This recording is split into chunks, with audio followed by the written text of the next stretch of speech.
Imaginez une pilule, rouge vif, brillante.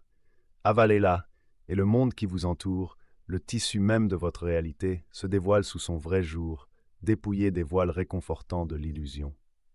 C'est le concept fascinant de la pilule rouge, tiré du film révolutionnaire Matrix, qui symbolise le choix de l'acceptation de vérités parfois inconfortables plutôt que le bonheur de l'ignorance. Aujourd'hui, nous allons explorer ce concept, pas dans un monde de simulation numérique, mais dans le domaine complexe et souvent épineux des relations amoureuses. Et notre guide sur ce chemin sera l'ancienne philosophie du stoïcisme. Laissez-moi vous poser une question. Avez-vous déjà ressenti cette douleur lancinante du besoin, ce désir ardent d'être aimé? C'est un sentiment universel, ancré au plus profond de la condition humaine. Nous avons soif de connexion, de validation, de cette sensation réconfortante de savoir que nous sommes aimés et valorisés. Et notre culture se nourrit de ce désir. Des comédies romantiques aux ballades déchirantes, on nous présente constamment l'amour comme la solution ultime, le remède miracle à tous nos maux. On nous dit que nous devons trouver notre âme sœur, notre moitié manquante, celle qui nous complétera et nous rendra entiers. Mais que se passe-t-il lorsque nous adoptons ce récit sans réserve? Que se passe-t-il lorsque nous plaçons notre bonheur et notre valeur entre les mains de quelqu'un d'autre? Les stoïciens, ces philosophes de la Grèce antique, avaient une perspective radicalement différente. Ils croyaient que le véritable bonheur ne résidait pas dans des facteurs externes comme l'amour ou la richesse, mais dans notre propre vertu. Épictète, l'un des plus grands stoïciens, a dit « Le seul véritable bien est la vertu, et le seul véritable mal est le vice. » Tout le reste, tout ce qui se trouve en dehors de notre contrôle direct, est classé comme indifférent. Cela inclut l'amour. Maintenant, avant que vous ne paniquiez et que vous pensiez que je dénigre l'amour, permettez-moi de clarifier. Les stoïciens ne disaient pas que l'amour était sans valeur. Loin de là. Ils reconnaissaient la beauté et la joie que l'amour peut apporter à nos vies. Mais ils mettaient en garde contre le fait d'en faire la source de notre bonheur. De placer notre valeur personnelle sur le piédestal fragile de l'approbation d'autrui. Parce que lorsque nous faisons cela, nous créons une vulnérabilité. Nous devenons dépendants de quelque chose qui est, par nature, impermanent et hors de notre contrôle. Et c'est là que réside le danger. Le besoin d'amour devient un piège. Une chaîne qui nous lie à la peur du rejet, à l'insécurité et à la souffrance. Nous commençons à mendier de l'amour, à compromettre nos valeurs et à nous perdre dans la quête de quelque chose qui, ironiquement, ne peut être trouvé que lorsque nous cessons de le chercher désespérément. Prenez un moment pour réfléchir à cela. Où placez-vous votre valeur? Dans l'amour des autres ou dans votre propre force et votre propre vertu? La pilule rouge, en ce sens, est une invitation à remettre en question nos hypothèses les plus profondes sur l'amour, à nous libérer des chaînes du besoin et à embrasser une vision plus saine et plus durable des relations. Nous avons parlé du besoin, de cette soif d'amour qui peut nous rendre si vulnérables. Mais il y a un autre aspect de cette dynamique qui mérite notre attention, l'attachement. Imaginez ceci, vous êtes profondément amoureux. Le monde est rose, les oiseaux chantent et vous vous sentez au sommet du bonheur. Mais au fond de vous, une petite voix murmure « Et si je perdais tout ça ?» Cette voix, mes amis, c'est la voix de l'attachement. Et c'est une voix dangereuse. Le bouddhisme, une autre philosophie riche en sagesse, explore ce concept en profondeur. Bouddha a enseigné que l'attachement est la racine de toute souffrance. Lorsque nous nous attachons à des choses qui sont, par nature, impermanentes, que ce soit une relation, un objet matériel ou même une idée, nous créons les conditions de notre propre douleur. Pourquoi? Parce que rien ne dure éternellement. Tout est en constant changement. Et lorsque nous résistons à ce changement, lorsque nous nous accrochons désespérément à des choses qui sont destinées à disparaître, nous souffrons. Dans le contexte des relations amoureuses, L'attachement se manifeste de différentes manières. Cela peut être la jalousie possessive, la peur de l'abandon, le besoin constant de validation de la part de notre partenaire. Ce sont toutes des manifestations de cette même peur fondamentale, la peur de perdre ce que nous chérissons. Marc Aurèle, empereur romain et stoïcien, a écrit sur un concept puissant appelé la dichotomie du contrôle. Il a dit que nous devons nous concentrer sur ce que nous pouvons contrôler, nos pensées, nos actions, nos jugements, et accepter ce que nous ne pouvons pas contrôler, les actions des autres, les événements extérieurs, le cours du destin. L'amour de quelqu'un d'autre, mes amis, ne fait pas partie des choses que nous pouvons contrôler. Nous pouvons offrir notre amour, notre affection, notre soutien, mais nous ne pouvons pas forcer quelqu'un à nous aimer en retour. Essayer de le faire est un exercice futile, une source inépuisable de frustration et de souffrance. Avaler la pilule rouge dans ce contexte signifie accepter cette vérité inconfortable. Cela signifie reconnaître que nous ne pouvons pas posséder l'amour de quelqu'un d'autre, que l'amour véritable est donné librement, sans attente ni condition. C'est un changement de perspective profond. Et cela peut être effrayant. Mais c'est aussi incroyablement libérateur, parce que lorsque nous lâchons prise sur le besoin de contrôler, nous ouvrons la porte à une forme d'amour plus authentique, plus profonde et plus durable. Une forme d'amour qui est enracinée dans la liberté, le respect et la véritable connexion humaine.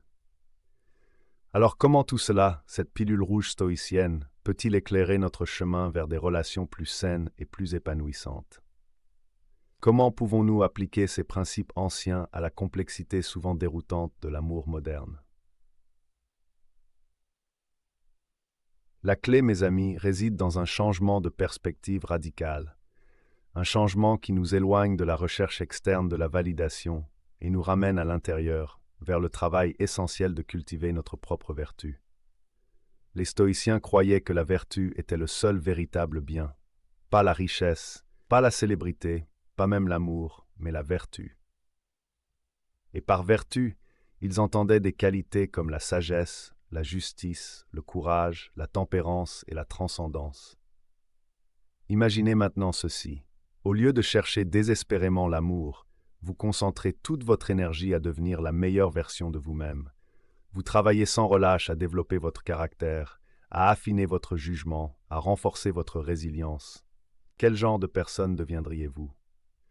Et quel genre de personne seriez-vous susceptible d'attirer? Le stoïcisme nous enseigne que l'amour véritable ne devrait pas être fondé sur le besoin ou la dépendance, mais sur le respect mutuel, l'admiration et une appréciation partagée des bonnes choses de la vie. Il ne s'agit pas de trouver quelqu'un pour combler un vide en nous, mais de partager notre plénitude avec quelqu'un d'autre. Lorsque nous sommes enracinés dans notre propre valeur, lorsque nous avons un fort sens de soi, nous n'avons pas besoin de l'amour des autres pour nous valider. Nous pouvons l'offrir librement, sans attente ni condition. Et paradoxalement, c'est cette liberté, cette absence de besoin, qui rend notre amour encore plus attrayant. Pensez-y, qui est le plus attirant? Quelqu'un qui mendie de l'amour, désespéré d'être accepté? Ou quelqu'un qui est sûr de lui, indépendant, qui rayonne de force intérieure et de joie de vivre? La pilule rouge, dans ce contexte, nous invite à nous concentrer sur notre propre développement personnel, à devenir des individus vertueux, sages et résilients. Car c'est en cultivant notre propre jardin intérieur que nous créons les conditions propices à l'épanouissement de relations authentiques et durables. L'amour, alors, ne devient pas le but ultime, mais un sous-produit naturel d'une vie bien vécue. Une cerise sur le gâteau, pour ainsi dire. Et c'est une cerise bien plus douce lorsque nous ne sommes pas affamés par le besoin. Nous avons parlé de la vertu, de l'importance de cultiver notre propre force intérieure. Mais il y a un autre aspect crucial de la philosophie stoïcienne qui s'applique directement aux relations, le détachement. Maintenant, avant que vous ne vous mépreniez, laissez-moi clarifier ce que je veux dire par détachement. Il ne s'agit pas de devenir froid, distant ou indifférent. Il ne s'agit pas de supprimer nos émotions ou de rejeter l'amour, il s'agit plutôt de changer notre relation à l'attachement, de lâcher prise sur le besoin de contrôler le résultat de nos relations. Rappelez-vous la pilule rouge, elle nous offre une vision claire, parfois inconfortable, de la réalité. Et la réalité est que tout est impermanent. Les relations, comme toute chose, naissent, évoluent et parfois se terminent. S'accrocher désespérément à une relation, essayer de la maintenir artificiellement en vie, c'est comme essayer de retenir le sable entre nos doigts. Plus nous serrons, plus vite il s'échappe. Le philosophe stoïcien Sénèque a écrit sur l'importance de l'amor fati, aimer son destin. Cela inclut accepter que certaines relations peuvent ne pas durer, que les gens peuvent changer, que la vie elle-même est un flux constant de changement. Le détachement, dans ce contexte, signifie accepter ce flux. Cela signifie aimer sans attente, sans poser de conditions. Cela signifie apprécier pleinement la beauté de chaque moment, sans s'accrocher à la peur de la perte. Imaginez l'amour comme un oiseau posé sur votre main. Si vous serrez votre poing, vous risquez de l'étouffer. Mais si vous ouvrez votre main, vous lui donnez la liberté de rester ou de partir. Et s'il choisit de rester, c'est un choix authentique, non contraint par la peur ou le besoin. C'est la liberté que le détachement nous offre.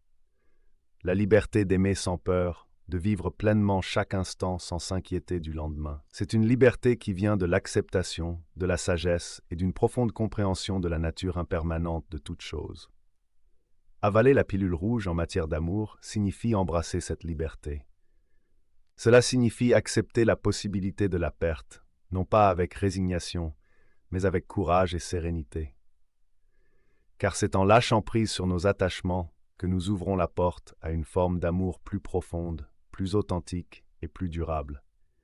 Un amour qui transcende les limites du besoin et de la dépendance, et qui nous permet de nous connecter aux autres avec une véritable liberté de cœur.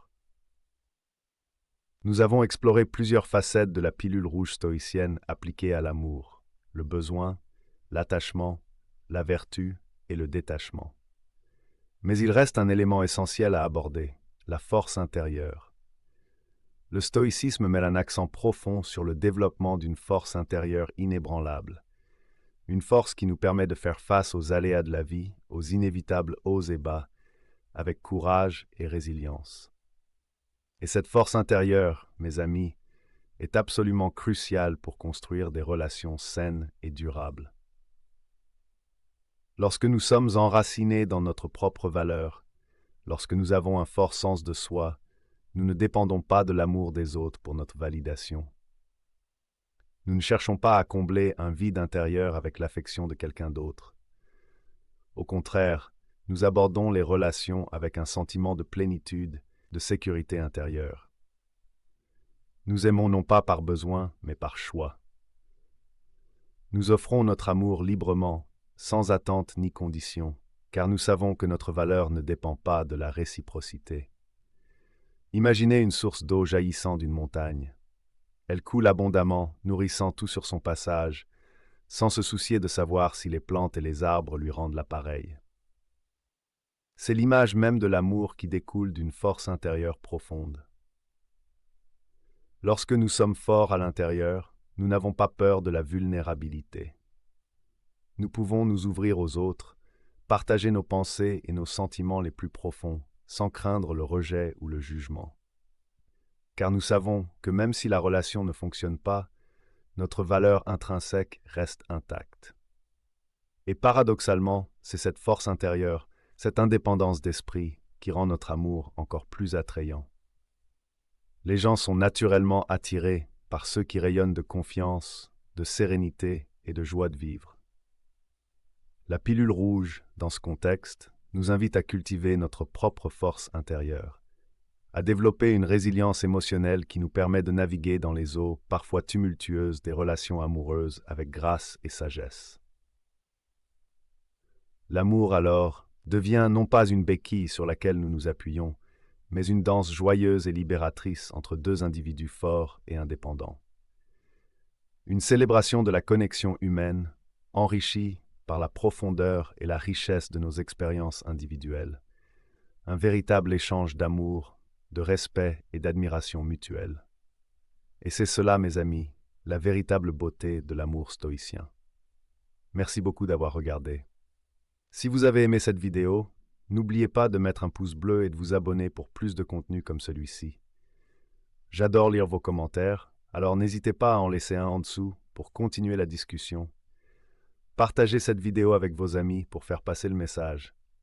À la prochaine.